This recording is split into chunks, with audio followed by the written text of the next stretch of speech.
오늘 본문에 이제 9절에 보면은 환상이라는 단어가 나와요. 환상이라는 단어가 이제 우리가 딱 볼 때는 이제 어떤 영상 같은 거 환상적이었어 뭐 아니면 아주 판타스틱한 이런 장면을 생각할 수가 있지만 영어로는 그냥 비전이라고 돼 있고요. see vision이라고 돼 있습니다. 비전이고 원어로는 호라마라고 합니다. 호라마라고 하는데요. 사도행전에만 이 단어가 11번이 나와요. 사도행전을 이제 11번이 어떻게 나왔는지를 이제 돌아보면 먼저 다마스커스에서 다메섹이라고 하죠. 다마스커스에서 아나니아라는 예수님의 제자가 당시에 기독교인들을 잡아 가두고 죽이고 있던 그런 살기등등한 사울에게 기도해 주라는 비전을 받습니다. 아나니아는 이 비전을 주께서 보여주셨을 때 와, 어떻게 이렇게 저한테 이렇게 하라고 하십니까? 라고 할 정도로 자기 의도와는 전혀 관계없이 주님께서 비전을 보여주시면서 환상을 보여주시면서 바울에게 가서 그때는 사울이죠. 사울에게 가서 기도해 주라 이렇게 이야기를 하셨죠. 그 다음으로 비전, 이 환상이 나오는 장면이 어디냐면 이제 점심 식사할 무렵에 요바의 가죽 장인 무두장이 시몬의 집에서 베드로가 이제 옥상에 올라가서 기도하고 있을 때 비몽사몽간에 또 하나의 환상을 보는 장면이 나오죠. 이때도 역시 비전, 호라마라는 단어가 나와요. 그때 어떤 걸 봤나요? 하늘에서부터 내려오는 큰 그릇에 온갖 짐승들이 각종 네 발 달린 짐승들이 막 담겨져 있는데 뭐라고 합니까? 그 비전 속에서 음성이 하나 들릴 너 베드로야 일어나 잡아 먹어라 이렇게 얘기를 하죠. 나는 못 잡아 먹겠습니다. 제가 태어나서 지금까지 한 번도 부정한 것들을 먹은 적이 없습니다. 이렇게 얘기하는 신랑이 하는 장면이 나오죠. 그런데 이 비전을 보고 이 환상을 보고 이게 무슨 일인가 할 때에 이어서 바로 고넬료, 이방인 고넬료가 보낸 사람들이 이 베드로의 이 요바의 시몬의 집에 찾아와서 베드로가 비전을 본 이후기 때문에 자기는 이방인들과 어울리지 않지만 그들의 집에 가서 고넬료에게 또 그 가족에게 복음을 전하고 세례를 최초로 이방인에게 세례를 주는 유대인으로서는 절대로 할 수 없는 하지 않는 일이 벌어졌죠. 이것이 앞선 두 가지의 비전, 환상에 대한 이야기입니다. 자, 아나니아와 베드로에 이어서 호라마 이 비전을 본 사람이 오늘 본문에 등장하는 사도 바울이에요. 사도 바울도 여기서 비전을 봅니다. 아나니아와 베드로가 봤던 그 환상 비전에 관한 일을 미루어 볼 때, 비전을 봤을 때, 환상을 봤을 때 어떤 일이 일어날까라는 것을 미루어 볼 때 우리는 이 바울의 비전, 바울의 환상 역시 모든 것을 자기 중심적이고 자기 경험을 중심으로 하고 또 자기의 방식을 그렇게 기본으로 해서 해석하고 행동하게 만들었던 그 렌즈를 벗고 그 렌즈를 우리는 모두가 다 렌즈를 쓰고 살아가거든요. 이 렌즈를 벗고 예수님을 중심으로 보고 해석하고 행동하는 새로운 렌즈를 씌워 주시려는 예수님의 의도가 이 환상을 보여주시는데 이 바울에게 보여주는데 담겨 있다는 것을 우리가 알 수가 있어요. 물론 아나니아나 베드로나 바울이나 이미 다 예수를 믿는 사람들이죠. 이것을 봄으로써 예수를 믿은 게 아니라 이것을 이제 비전을 볼 때 이미 예수를 잘 믿는 사람들이었고 복음을 전하는 일에 열심인 사람들이었어요. 그러니까 새로운 렌즈를 씌워 주신다는 것은 뭐냐면 다시 한번 이 바울의 틀어진 시각을 주님께서 잡아 주심으로써 틀어진 0점 군대에서 이제 총 쏠면서 0점을 계속 잡죠. 그래서 총알이 그 탄착 지구에 딱 잡히도록 하는 것을 0점 조정이라고 하는데 이 0점을 다시금 틀어진 것을 잡아주는 일을 하고 계신다라는 것을 우리가 알 수가 있습니다. 바울과 같이 우리는 이미 구원받은 사람들이죠. 우리는 구원받은 사람들입니다. 이미 구원받아서 예수님께서 우리에게 새로운 렌즈를 씌워주셨는데 그런데 우리가 살다 보면 계속해서 이 씌워준 렌즈의 초점이 0점이 틀어지는 일이 벌어집니다. 그래서 명사수들은 늘 쏘면서도 또 악기를 연주하는 사람들도 조율을 다시 해요. 0점 조정 혹은 조율이라고 얘기할 수 있죠. 늘 악기를 연주해도 또 조율하고 또 조율하는 일을 벌이는 것처럼 이미 구원받은 여러분과 저 역시 반드시 우리의 시각이 여전히 예수님 중심인지 우리의 삶 속에서 거듭 확인을 해야 되는 거예요. 그리고 만약에 조율이 흩어졌다면, 이 초점이 흐려졌다면 다시금 조율하고 재조율하고 0점 조정을 해야만 하는 겁니다. 이제 우리가 여름 휴가철을 지나고 하반기에 접어들었죠. 어느새 2023년 시작한 게 엊그제 같은데 벌써 이제 하반기에 접어들고 막 뜨거웠던 여름 바캉스 시절이 이제 지나가고 있습니다. 이 즈음에서 오늘은 사도 바울의 이 비전을 통해서 우리의 삶 속에서 우리가 0점 조정해야 되는 것은 무엇인가 두 가지를 살펴보도록 하겠습니다. 자, 오늘 본문 6절은 성령이 아시아에서 복음 전하는 것을 막았다, 이 말로 시작을 합니다. 성령이 아시아에서 복음 전하는 것을 막았다, 이렇게 시작을 해요. 부르기아와 갈라디아 땅은 이제 우리가 아시아라고 하니까 동남아시아, 또 우리나라도 아시아에 속해 있죠. 이쪽이라고 생각할 수 있는데 성경에서 아시아는 소아시아, 아시아라는 이름 자체가 동쪽이라는 뜻이에요. 동쪽이 뭐냐면 어딜 중심으로 동쪽이냐면 유럽을 중심으로 동쪽입니다. 그래서 유럽에서 오른쪽에 있는 것들은 다 아시아예요. 그 중에서 이 터키 지역은 소아시아라고 불립니다. 우리는 극동아시아라고 하죠. 자, 이 소아시아 지역, 터키, 지금 튀르키예 땅에 속해 있는 부르기아, 갈라디아 이 지역을 지금 선교, 거기서 전도를 하고 있는데요. 한번 PPT 볼게요. 이걸 한번 보세요. 좀 흐릴 수 있는데 한번 보면 7절에서 우리가 보는 무시아라는 곳이 저쪽에 있죠. 왼쪽 끝에. 무시아는 지리적으로 이 튀르키예 땅 소아시아 지역의 서쪽 끝입니다. 맨 왼쪽에 있죠. 맨 왼쪽에 있어요. 마케도니아는 저 왼쪽 더 이제 유럽 땅이고, 저 무시아에서 왼쪽 바다 건너 에게해를 넘어가면 마케도니아 유럽 땅입니다. 이쪽이 다 오른쪽에 있는 게 튀르키예 소아시아 지역이에요. 그러니까 자, 됐습니다. 바울 전도팀은 소아시아 지역을 전도하겠다는, 복음화하겠다는 비전을 가진 거죠. 자기들이 가지고 있는 비전을 갖고 동쪽 끝에, 아까 이제 보셨는지 모르겠는데 이 오른쪽 끝에는 안디옥이 있어요. 그 안디옥이 지금 안디옥 교회가 있는, 바울과 바나바 맨 처음에 1차로 파송했던 교회죠. 동쪽 끝에 있는 안디옥에서 출발해서 먼저 부르기아와 갈라디아의 거점 도시들을 거쳐서 서쪽 끝까지 최대한 빨리 거점 도시들을 점령해 가면서 최대한 생산적이고 효과적으로 복음을 편만하게 전파해야겠다. 비전, 이 소아시아 땅 전체를 복음화하겠다. 비전, 그리고 목표로 그 지역 가는 길에 최단 거리로 거점 지역들을 공략해 가면서 우리가 최대한 빨리 복음화를 이루겠다는 목표를 세워서 달려갔던 거예요. 문제는 성령이 아시아에서 말씀을 전하지 못하게 막으셨다는 겁니다. 이렇게 나가고 있는데 성령께서 아시아에서 복음 전하는 걸 막으셨대요. 이 말은 바울 전도팀이 이제 열심히 기도하고 복음을 전했지만 이상하게 팀이 함께 모여서 기도하고 할 때마다 마음이 불편하고 상황이 꼬이는 일이 자꾸만 발생했다는 말이에요. 그럼에도 불구하고 소아시아 지역의 서쪽 끝에 모인 이 바울 팀은 거기서 소아시아 지역의 북쪽인, 아까 이제 봤는지 모르지만 비두니아라는 곳으로 가고자 애를 써요. 이제 서쪽으로 다 뚫었으니까 이제 북쪽으로 올라가자. 그래서 소아시아 전체를 빠르게 복음화하자라고 이제 달려가는 거예요. 이 달려가는 걸음을 멈추지 않는 거죠. 그러니까 왜 이렇게 하냐면 마태복음 24장 14절에 보면 이런 말씀이 있습니다. 이 하나님 하늘나라의 복음이 온 세상에 전파되어서 모든 민족에게 증언될 것이다.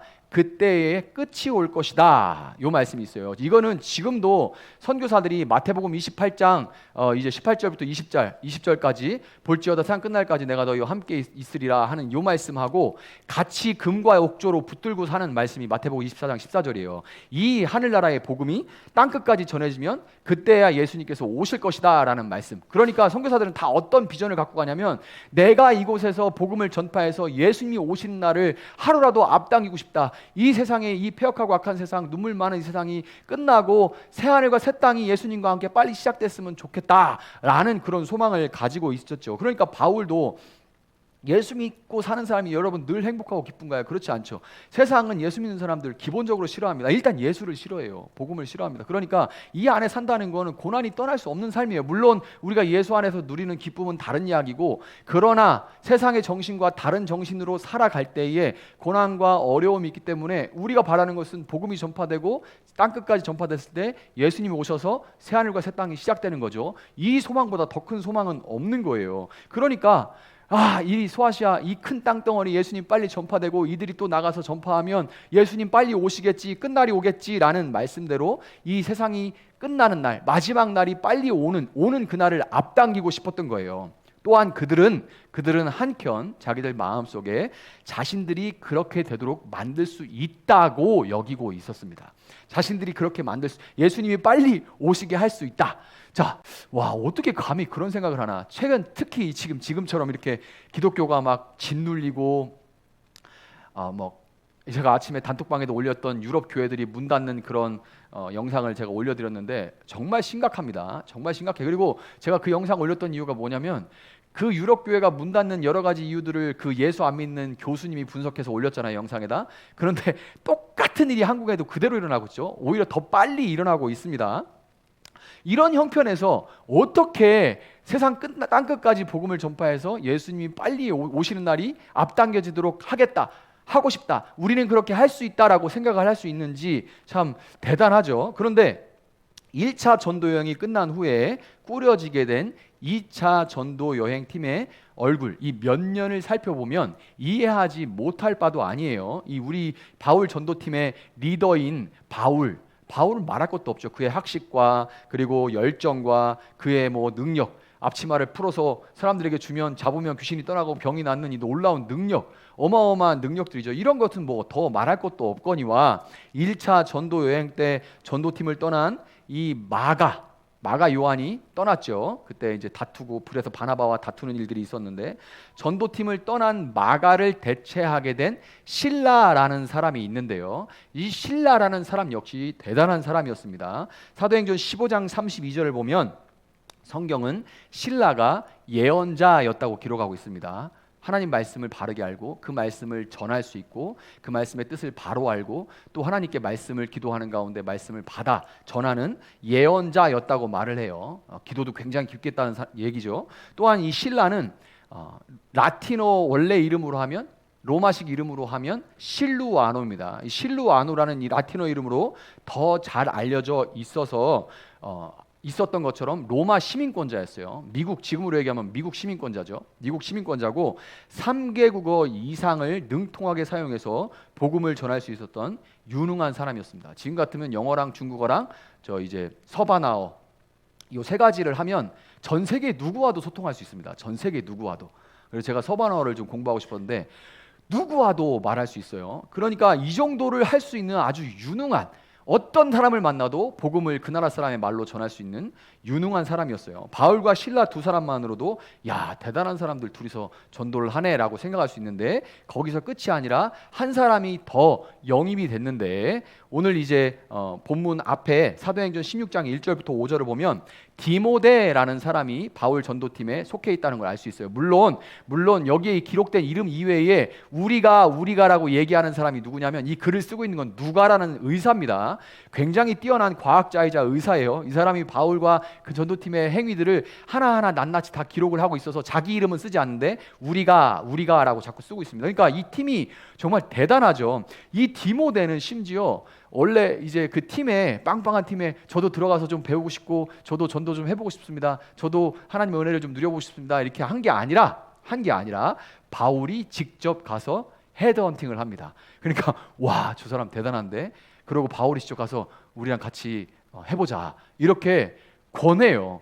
지금 우리는 바울 한 번만 만나봤으면 이런 생각을 하는데 바울이 직접, 바울 선생님 제발 뭐 좀 가르쳐주세요 이게 아니라, 기도 한 번 해주세요 이게 아니라 바울이 직접 가가지고 우리랑 같이 일 좀 해보자 이렇게 얘기하는 게 바로 디모데입니다. 이 디모데에 대해 설명이 16장 2절에 보면 뭐라고 하냐면 그 디모데는 루스드라와 이고니온에 있는 신도들에게 호평을 받았다 이렇게 기록을 하고 있어요. 이 말이 루스드라, 이고니온 이게 뭐야 이렇게 생각할 수 있는데 그래서 실감이 잘 안 갈 수가 있는데 그냥 쉽게 얘기하면 대전과 세종 혹은 세종과 공주에 있는 모든 교회가 칭찬할 정도로 신앙이 좋은 사람이었다 그런 의미입니다.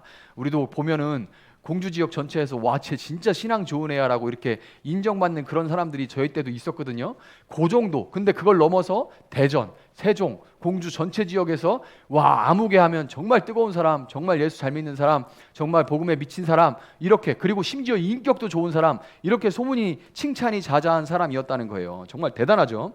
이렇게 대단한 신앙의 열정과 능력 그리고 실력까지 겸비한 사람들로 구성된 역사상 최고의 최강의 전도 드림팀이다 보니까 그들은 성령이 말씀을 전하지 못하게 하심에도 불구하고 자꾸만 기도 가운데 마음이 불편하고 일이 꼬임에도 불구하고 그들의 마음에 품은 비전과 정한 목표라는 깃발을 들고 어떻게든지 소아시아 지역 북쪽으로 가기 위해서 고집을 피우면서 애를 썼던 거예요. 그런데 바울 전도팀은 한 가지 알지 못하는 것이 있었는데요. 그들이 자신들이 할 수 있다, 해보자 하면서 달려가는데도, 고집을 피우는데도 그들이 몰랐던 건 뭐냐면, 성령님, 예수의 영이신 성령님은 고집으로 치면 둘째 가면 서러운 분이라는 거죠. 그분이 한번 고집을 피우면 절대로 꺾이지 않아요. 자녀들이 아무리 애를 쓰고 때를 쓰고 징징거리고 사줘 뭐 해줘 해도 안 돼 하면 절대로 단호하게 한번 딱 단호박 끊어버리면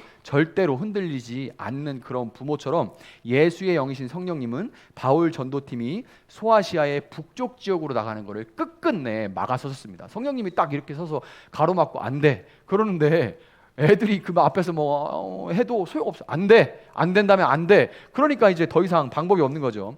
이 성령님이 이렇게 막으시니까 마음도 불편하고 상황도 자꾸만 꼬이고 이러니까 여의치가 않으니까 전도팀이 이 마음이 자꾸만 이제 답답하죠. 그리고 불편해가지고 마음이 낙심되는 거예요. 그래서 무시아를 지나, 아까 우리가 봤던 서쪽 끝에 무시아 있죠.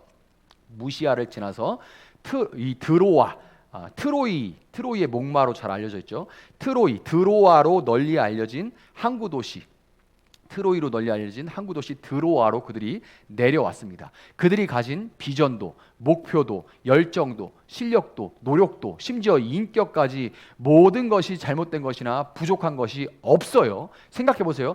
여기에 뭐가 잘못된 게 있나요? 그들이 지금 하고 있는 일에 잘못된 일이 하나도 없어요. 그러니까 잘못된 것이 하나도 없는데 왜 이렇게 자꾸 안 풀리고 막으시나 하는 생각 때문에 답답하던 차이에 보여지는 것이 오늘 본문 9절에 나오는 환상입니다. 바울에게 그때 이 환상이 보여지는 거예요. 마케도니아 사람 하나가, 아까 우리 유럽 전체 지역을 마케도니아라고 했죠. 마케도니아는 특별히 어떤 한 지역의 이름이 아니라 유럽 그 지역 전체를 얘기하는 것이 마케도니아, 에게해 위에 있는 지역을 마케도니아라고 하는 겁니다. 거기서 그러니까 유럽 사람 하나가 다르겠죠. 환상 중에 봤는데 이 사람은 중동 그 터키 지역 사람이 아니야. 눈 파랗고 보이는 거예요. 그 사람이 환상 가운데 나타나서 마케도니아로 건너와서 우리를 도와주십시오. 이 환상이 보이는 거예요.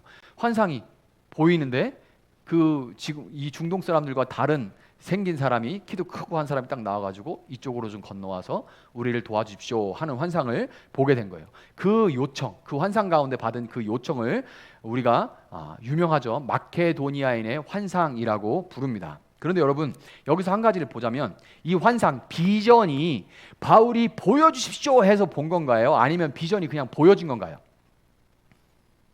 이 비전을 보여주십시오 한 건가요? 그냥 비전이 보여진 건가요?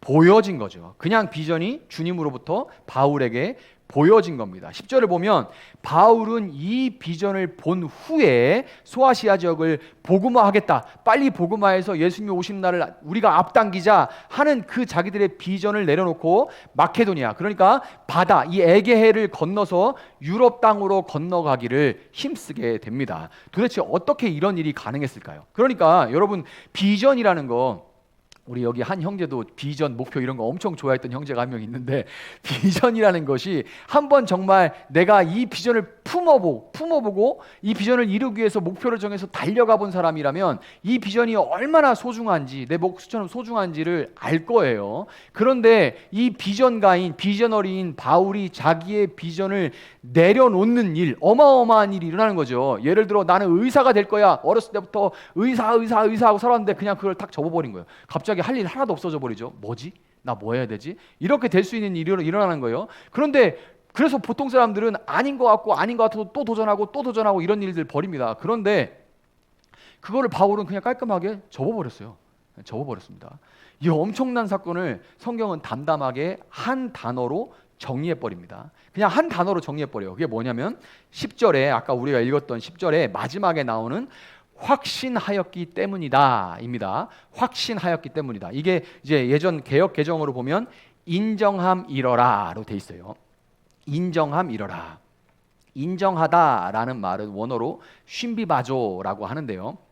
이 쉰비바조라는 말은 그냥 인정했다, 그냥 받아들였다, 이 정도가 아니라 격렬하게 논쟁한 끝에 마침내 설복당했다. 막 치열하게 우리 청년들이 끝나고 나면 뭐 지난주에도 교리 공부하는데 어떤 막 교리 하는 와중에도 지들끼리 막 얘기를 막 그래서 끝날 때까지 한참 때까지 그게 이제 그래서 서로 마지막에 인정 이러는 장면을 봤는데 요렇게 된 거예요.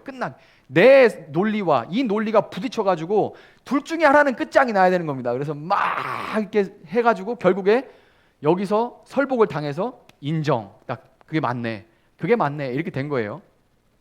자, 그래서 이 설복을 바울이 지금 당하게 된 거예요. 그러니까 바울 전도팀은 마케도니아인의 환상을 통해서 자신들이 목숨처럼 소중하게 보고 성취하기 위해서 애를 써왔던 그 비전 자체보다 목숨보다 귀한 예수님이 보여주시는 비전, 예수님의 비전이 더 낫다고 스스로를 설득하고 인정한 후에 순종했던 거예요. 그 후에 순종했던 거예요. 그들은 자기들이 가진 이 조건과 계획, 자기들이 가진 조건 이런 것이 많았죠. 아까 디모데, 실라, 바울 다 조건들이 다 출중했죠. 이런 조건들 가운데 나와지는 어떤 계획, 그리고 그것들을 가지고 마치 눈에 보이는 것처럼 그려볼 수 있는 그런 작은 그림 조각, 모든 인간들이 볼 수 있는 건 결국 작은 그런 그림 조각일 수밖에 없습니다. 그림 조각에서 예수님이 제시하시고 인도하시는 보이지 않는, 그들은 이쪽으로 건너가면 무슨 일이 있을지 알지 못해요. 그 알지 못하는 큰 그림으로 초점을 재조정했던 겁니다. 조율을 다시 했던 거예요. 여러분, 우리는 바로 여기에서 예수님께서 비전을 통해 바울 전도팀과 나아가서 바울처럼 나는 예수님을 믿고 구원받았다, 나는 이제 나를 위해 사는 것이 아니라 오직 예수님을 위해 산다라고 고백하는 우리가, 아까 얘기했던 그 형제가 그런 이제 전에 막 달려가던 그런 비전너리의 삶을 살다가 갑자기 예수 믿고 내가 중심이 아니라 예수가 중심이라고 그러니까 막상 이제 그렇게 고백하고 나서 믿어지는데 이제 나 뭐 하고 살지? 이런 고민을 참 꽤 했어요. 지금은 이제 많이 이제 예수 안에서 세워지고 있는데 그런 고백을 했었습니다. 이런 고백을 하는 우리, 이제 예수를 위해, 예수 때문에 산다, 이렇게 고백하는 우리가 삶 속에서 끊임없이 확인하고 영점 조정하기를 원하시는 두 가지를 여기서 우리가 볼 수가 있는 겁니다. 먼저 우리가 이제 쉽게 비전하면 꿈이나 이상을 떠올리게 되죠. 비전이라는 말 자체가 비주얼에서 나온 거예요. 우리가 너 참 비주얼 좋다라는 말 하죠. 말 그대로 보이는 게 좋다, 이런 얘기입니다. 비주얼적인 면이 좋다. 그래서 비전이라는 말은 비주얼적이고 시각적인 것을 의미하다 보니까 우리는 아직은 보이지 않는 꿈과 이상을 이루기 위해서 내게 보이는 목표를 정하고 그 목표를 위해서 달려갑니다. 모든 사람들은 나는 꿈도 없고 비전도 없어 이렇게 얘기하는데 그 사람 그 말하는 것 자체가 꿈이고 비전이에요. 무슨 얘기인지 아십니까?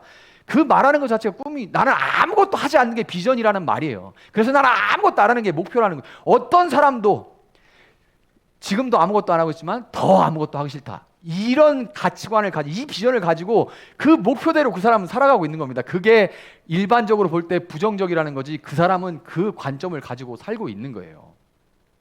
그러니까 모든 사람들은 자기의 비전을 가지고 자기의 목표를 정하고 그 목표를 위해서 달려가죠. 달려가는 정도는 다 차이가 나지만 달려가고 있어요. 생산성과 효율성을 강조하는 세상에서 목표를 위해서 얼마나 열심히 달려가느냐는 곧 더 나은 생산성과 효율성을 의미하기 때문에 이 사회는 갈수록 비전 홍수 시대입니다. 비전인 말을 엄청나게 많이 쓰죠. 비전 홍수 시대고, 비전이 없다는 말은 곧 낙오자를 의미합니다. 그리고 이 사회는 한번 낙오자가 되면 다시 회복하기가 너무너무 어렵기 때문에 늘 두려움과 불안에 매여서 살 수밖에 없어요. 그러니까 참 이 사회가 피로사회라고 불리는 거죠. 이런 현상은 그런데 교회도 똑같아요.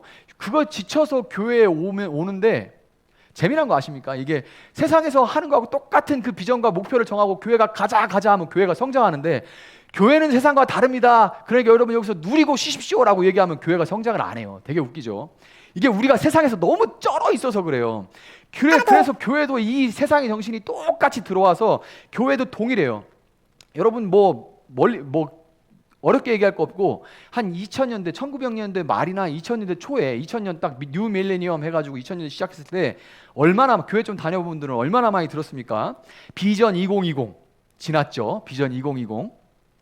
저는 2020년이 올 줄 몰랐습니다. 그때는 정말 우리 원더키디에서나 하는 원더키디 2020 원더키디 하는 얘기인 줄 모르는 사람도 있겠네. 그런데 그때 2020년 얘기했지 2020년이 올 줄 몰랐어요. 2023년인데 지금 비전 2020 막 해가지고 보험회사랑 다를 게 하나 없었습니다. 비전 2020 2020년까지 2000명 교인 달성, 200개 교회 개척, 또는 지원, 20명 해외 선교사 파송 이렇게 막 끝나면 교회가 막 끝나면 같이 외치고 와 하고 나갔어요. 이거 어디서 하는 건지 아십니까? 보험회사에서 하는 거예요. 보험회사에서. 그게 그대로 교회에 들어오는 거죠. 그러고 막 달려가요.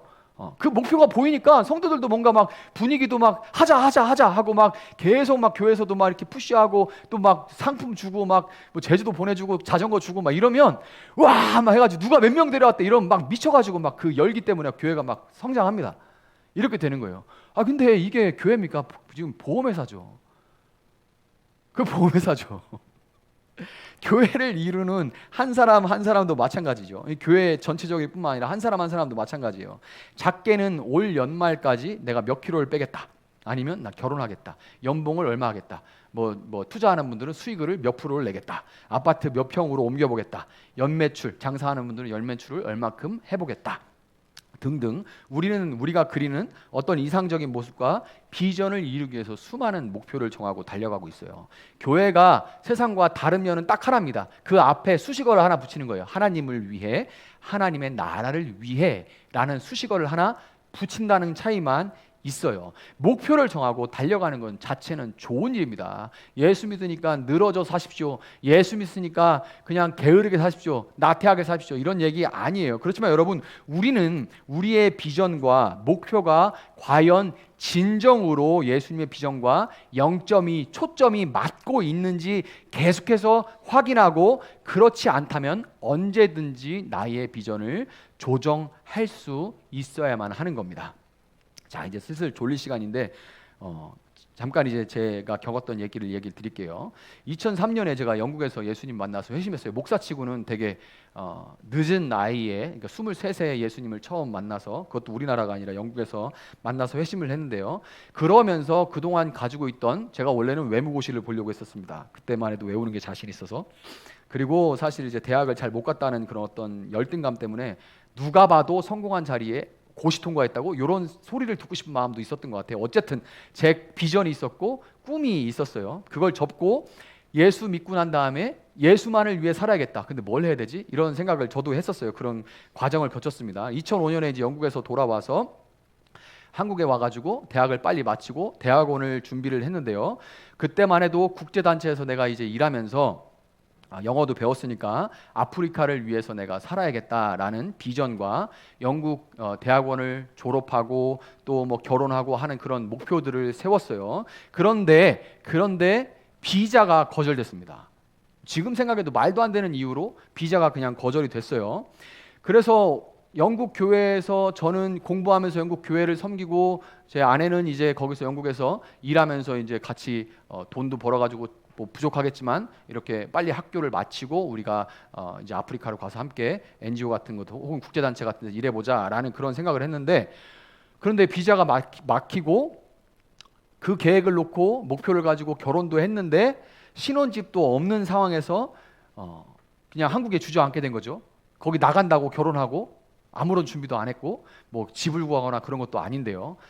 그런 상황에 이제 찬영이까지 들어서게 됐어요. 첫째 아이까지 임신을 했습니다. 정말 막막한 상황이었습니다. 어떻게 될지 모르는 상황이에요. 바울 전도팀이 이 드로아로 낙심해서 내려갔던 것처럼 정말 아무것도 할 수가 없어서 금식 기도원에 쫓겨 들어갔습니다. 그러니까 말 그대로 쫓겨 들어간 거예요. 제가 그때 뭘 했냐면 진짜 아무것도 할 수 없고 뭘 할 수도 없고 뭐가 그냥 턱 막혀 있으니까 그 땡볕에, 그때 8월 7, 8월인데 낚싯대 들고 가물치 잡으러 다녔습니다. 한 마리도 못 잡았어요. 왜냐하면 낚시하러 간 게 아니니까. 뭘 해야 될지 모르겠어가지고. 왜냐하면 집에 있으면 임신한 아내한테 막 미안하고 뭘 해야 될지 모르겠어가지고 일을 하자니 다시 영국으로 갈 수 있을지도 모른다 이런 생각 때문에 시작할 수도 없고 이런 막막한 상황이었습니다. 그래서 쫓겨서 금식 절대 안 하는데 금식기도원에 들어가게 돼서 거기서 예수님의 비전을 보고 목회로 방향이 확 틀어졌어요. 얼마나 180도 이 삶이 바뀐 거냐면 저도 이해할 수가 없었고 결혼한 직후인데 장인어른도 이해를 못했습니다. 그러니까 오죽하면 그냥 우스갯소리로 얘가 원래 목사를 하려고 했는데 목사한다고 하면은 이제 딸을 안 주실까봐 내가 그 영국 간다고 얘기를 했다라고 여기실 만큼 그만큼 정말 완전히 이게 터닝 포인트가 있었던 거예요.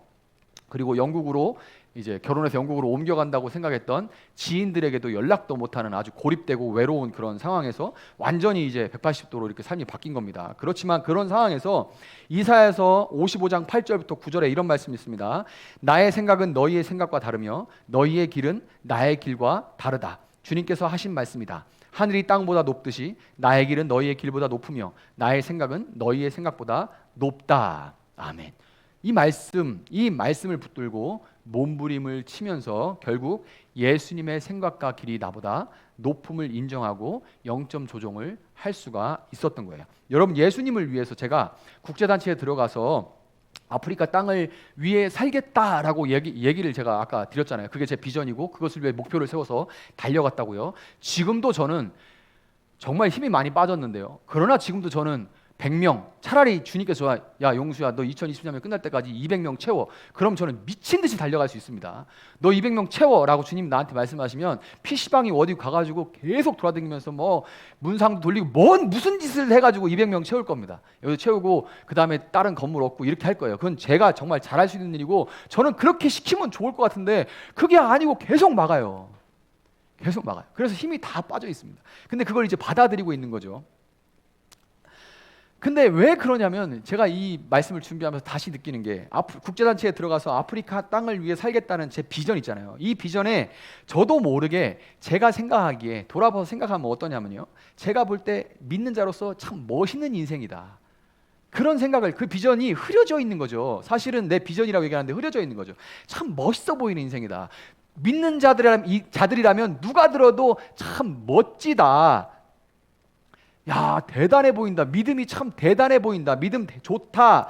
남들이 볼 때 그럴듯해 보이는, 심지어 뭐 믿지 않는 사람들이 봐도 너 참 멋있게 산다라는 생각이 거기에 들어가 있는 거예요. 주님을 위한 비전입니다라고 내가 말은 하지만 부인할 수 없는 겁니다. 지금도 마찬가지예요. 200명 채워라. 그러면 제가 달려가겠는데 그 200명, 300명, 100명, 200명, 300명에 뭐가 들어가 있는지 제가 너무 잘 아니까 할 말이 없는 거예요.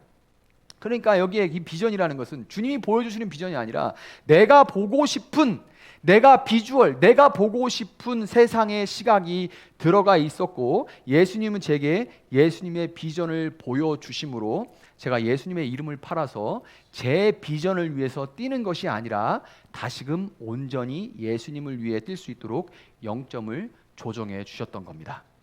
여러분, 우리는 구원받은 이후에도 여전히 남아있는 나 중심적인 이 죄성이죠. 죄성으로 인해서 내버려두면 어느새 예수님의 이름으로 내 비전을 향해서 달려가면서 예수 이름을 파는 그런 존재들입니다.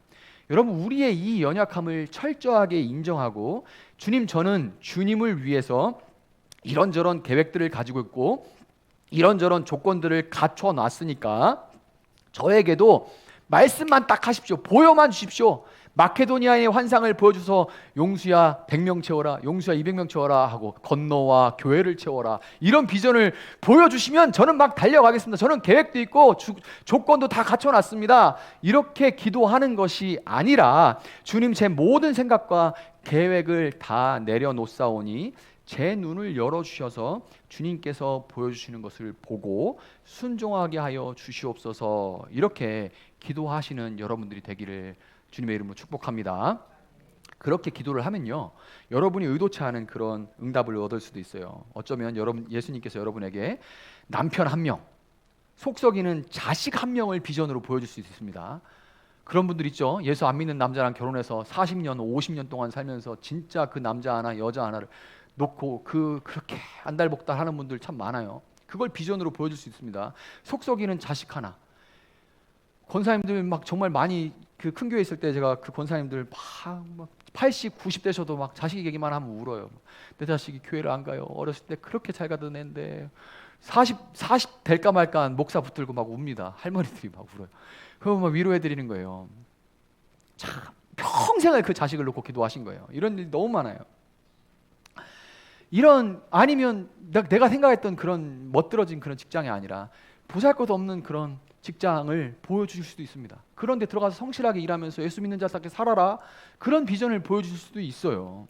그럴 때 주님, 저는 일도 하고 돈도 많이 벌면서 주님을 위해 정말 멋지게 한번 살아보고 싶은데 제 꼴이 이게 뭡니까? 겨우 남편 하나 자식 하나 예수 믿게 해보려고 맨날 벌벌거리고 눈치 보면서 이렇게 살아야 됩니까?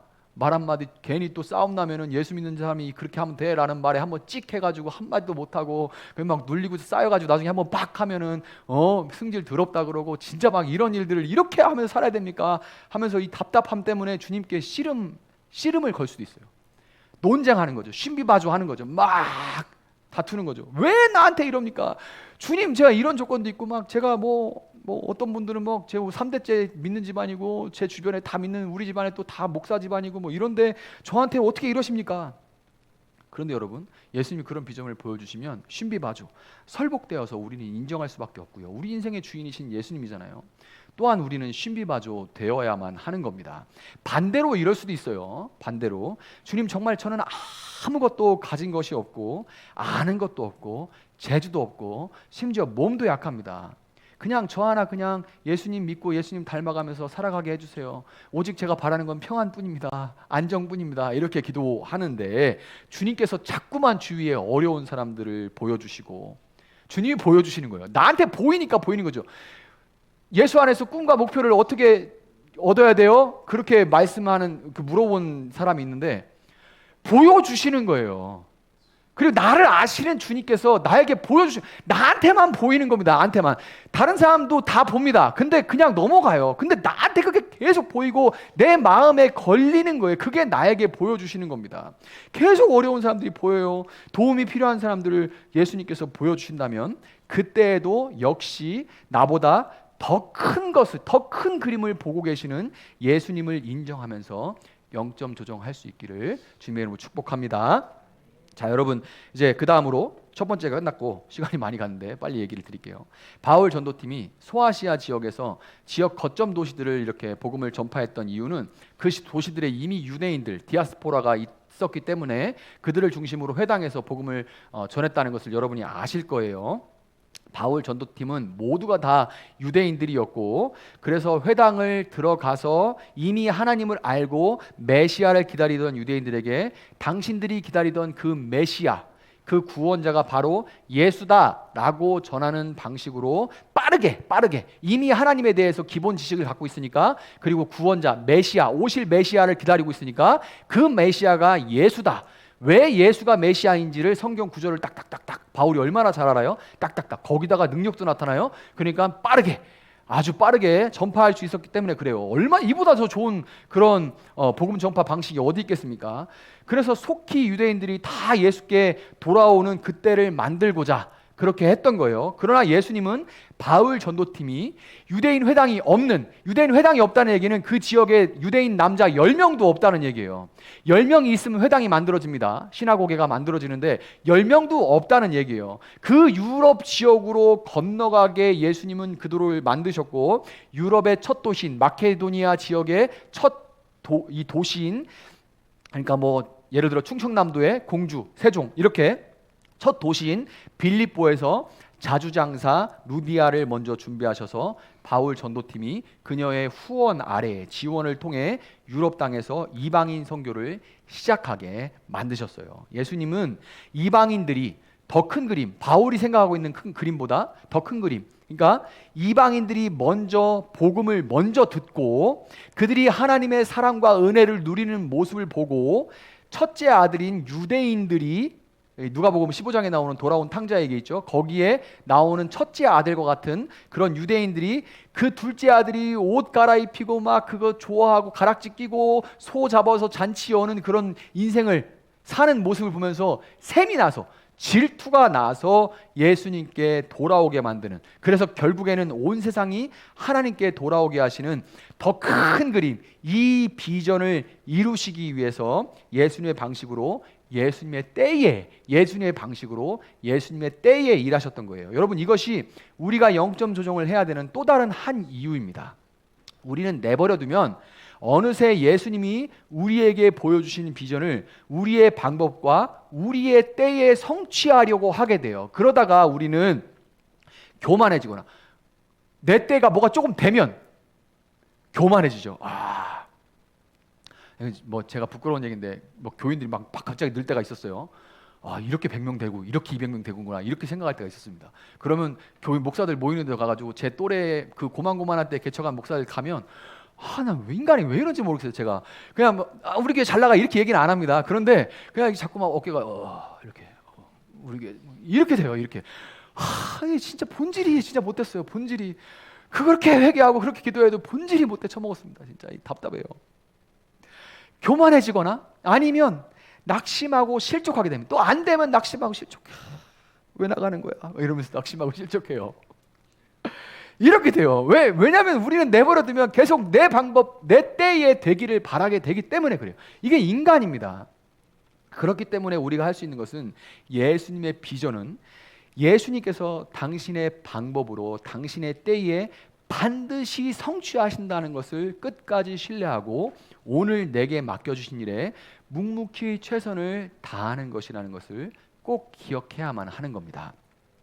제가 또 한 가지 얘기를 드릴게요. 이제 생소한 가끔 이제 뭐 물론 아시는 분들도 있지만 저랑 오래 하신 분들은 모르시는 분들도 있는데 아프리카는 왜 가셨어요? 이렇게 묻는 분들이 있어요. 뭐 여러 가지 이야기를 풀면 많지만 그 비전을 처음 품은 건 언제냐면 제가 처음 예수님을 믿고 23살에 이제 영국에서 홀리필드라는 학교에서 청소 알바를 하다가 나중에 매니저로 진급했지만 어쨌든 청소 알바를 하다가 학교에서 짐바브웨인을 만나면서부터 시작됐어요. 짐바브웨는 제가 갔던 잠비아 바로 밑에 있는 그 나라인데요.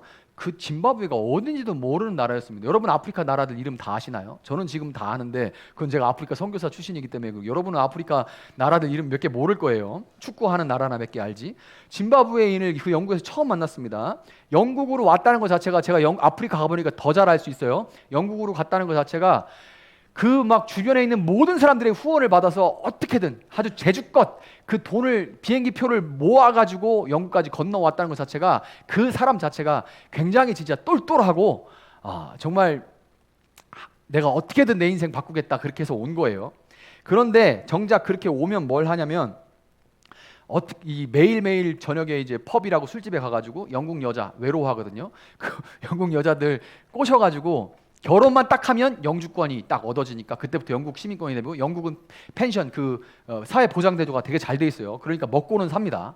그리고 겨우겨우 먹고 산다고 해도 아프리카에서 버는 거 한 달 버는 거 2, 3일이면 다 벌어요. 그러니까 그렇게 오는 겁니다. 그래서 저녁에 해가지고 서류상으로도 결혼 끝 하면 이걸 목표로 오는 거죠. 요걸 위해 사는 그 친구랑 저는 임마누엘 그때 예수 처음 믿고 임마누엘 복음을 전하는 저랑 만난 거예요. 그래서 걔는 맨날 여자 얘기하고 술 얘기하고 저는 계속 예수 얘기하면 어느 날 그 친구가 저한테 뭐라 했냐면 저에게 너 같은 사람이 아프리카에 오면 좋겠다 라고 저한테 그렇게 얘기를 했어요. 근데 그 말이 저한테 팍 꽂힌 거예요. 그래서 그 뒤로 오늘이라도 당장 짐 싸고 주님께서 나가라 그러시면 선교 나가서 죽겠다. 그게 23살입니다 23살 4살에 나는 오늘이라도 주님이 나가라 하시면 나가서 죽겠다. 그래서 정말 짐을 우리 집사람은 알고 있는데 캐리어 하나에 들어갈 만한 짐 이외에는 다 버리고 주고 그러고서 방에는 이따만한 태극기 하나 붙여놓고 무슨 독립투사처럼 살았어요. 매일 오늘 밤에 떠나라면 떠나야 되는데 짐이 많으면 안 되잖아요. 그래서 캐리어에 들어갈 것만 딱 그렇게 살았습니다. 맨날 보내주십시오 가라 하시면 가겠습니다. 맨날 그러고 살았습니다. 맨날 울며 불며 보내주십시오. 그런데 아무 말도 안 하세요. 아무 말도.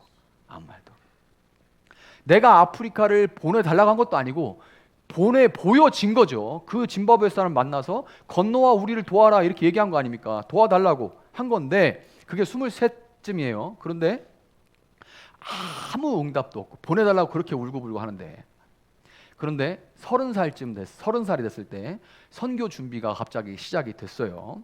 그때 주변에서는 선교사님 나가서 어떡해요 뭐 이런 얘기할 때 저는 마음으로 솔직히 그랬습니다. 뭔 생각했냐면 뭐라 기도했냐면 아니 주님 왜 간다고 할 때는 아무 말도 안 하더니 왜 이제 이러십니까? 그때 아시는 분들 알 거예요. 중등부 맡고 있었는데 잘 나갔습니다. 그리고 막 엄마들 와가지고 1년만 더 해주시고 하면 안 돼요? 막 이런 상황이었어요. 뭐 제가 뭐 잘났다 이런 얘기가 아니라 애들 좀 막 중학교 때 한창 속색이잖아요. 근데 저는 애들하고 잘 통했었으니까 1년만 더 해. 왜 우리 아들 중학교 올라가니까 나간다고 그러십니까? 막 이런 막 따지고 이런 화내고 이런 분들도 있었어요. 그런데 사역이 막 걱정되고 또 그때 이제 진영이 딱 태어나서 2살도 안 될 때였습니다. 맨날 아프고 이런 때여가지고 애들도 걱정되고 짐은 또 애 하나 나면 짐이 엄청나게 캐리어 하나만 끌면 됐었는데 막 짐이 막 집이 터져나갈 짐들이 막 생기는 그럴 때. 그래서 그때 선교 준비가 시작되면서 12월 한 달 동안 이제 답사를 해보려고 케냐라는 곳에 가서 밤마다 이걸 놓고 한 달 정도 이제 교회에다가 요청을 했더니 한 달을 쉬게 해주셔서 건너가서 거기서 현장에서 기도를 했는데 그때 주님께서 여호수아 1장 9절의 말씀, 내가 너에게 명한 것이 아니냐, 너는 마음을 강하게 하고 담대하라, 네가 어디로 가든지 내가 항상 너와 함께 있으리라 라는 말씀을 주시면서 확신을, 그 부르셨다는 걸 확신을 시켜주셨어요. 그 후에 그 확신을 받게 된 다음에 제가 뒤를 돌아보게 됐는데 왜 그동안 아무 말도 없었는가를 돌아보게 됐어요. 그런데 제가 아까 말씀드린 대로 뜬금없이 신학을 시작하게 됐습니다. 뜬금없이. 그러면서 중등부를 5년 동안 맡게 됐어요.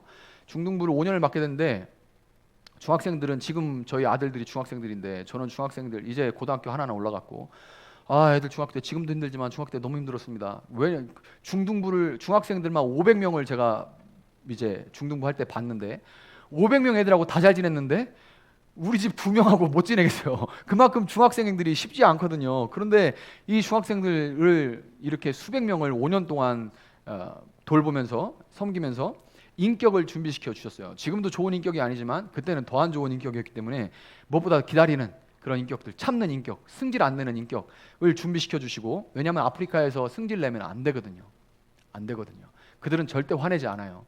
그런데도 제가 화날 때가 몇 번 있었지만 이 중등부를 거치지 않았으면 저는 아마 폭발해가지고 거기 선교사하고 뭐고 현지인 미워하고 현지인이라고 쌍욕하면서 멱살 잡는 사람이 됐을 겁니다. 우리랑 너무 다르기 때문에 못 견뎌요.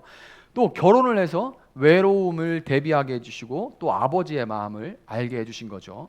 또 신학을 함으로써 몰랐지만 신학할 때는 저 신학 너무 하기 싫었거든요. 근데 신학하는 동안에 아프리카의 현실을 이제 나중에 가보니까 어떠냐면 이단 너무 많아요. 이런 것들을 이렇게 개혁주의 신학으로 볼 수 있고 분별할 수 있는 준비를 시키신 거죠. 그러니까 23살에 그렇게 보내달라 할 때 몇 년 동안 그렇게 울부짖었거든요. 대꾸도 없으시더니 30세에 준비하는데 돌아보니까 주님은 다 일하고 계셨던 거예요. 이유는 몰랐는데 그냥 저는 그때 왜 이런 일이 있는지는 모르는데 중등부 맡으면 중등부 죽기 살기로 하고 결혼해서도 뭐 이런 애들도 뭐 이런 일들을 그냥 그때 열심히 최선을 다해서 했거든요. 그런데 뭘 지나서 느끼냐면 예수님은 예수님의 방법으로 당신의 사람들을 준비하시고 예수님의 때에 반드시 사용하셔서 당신의 비전을 성취하신다는 것을 제가 제 인생 가운데 분명하게 알게 되는 거예요. 여러분, 예수님께서 여러분에게 어떤 비전을, 그것이 인간이 볼 때 멋들어져 보이든지 아닌지 그런 거는 관계 없습니다. 어떤 비전을 보여주셨든 예수님은 예수님의 때에 예수님의 방법으로 반드시 그 비전을 이루신다는 것을 믿으시고 지금 여러분의 자리에서 최선을 다해야 돼요. 예수 믿는다는 사람이 최선을 다하지 않으면 지금 내게 맡겨주신 일, 내가 지금 만나는 일들, 내가 하는 일을 주님께서 주셨다고 믿는 사람이 어떻게 최선을 다 안 할 수가, 내가 주님 앞에서 한다라고 생각하는 사람이 어떻게 최선을 다 안 할 수가 있겠어요. 은혜 하면서 대충 일하는 사람들은 진짜 예수 믿는 사람들이 아닙니다. 지금의 자리에서 이유는 다 알 수 없다 할지라도 맡겨지는 일들에 최선을 다할 수 있기를, 그러면 주님께서 준비되실 때 언제 어느 곳에 나를 사용하실지 모릅니다.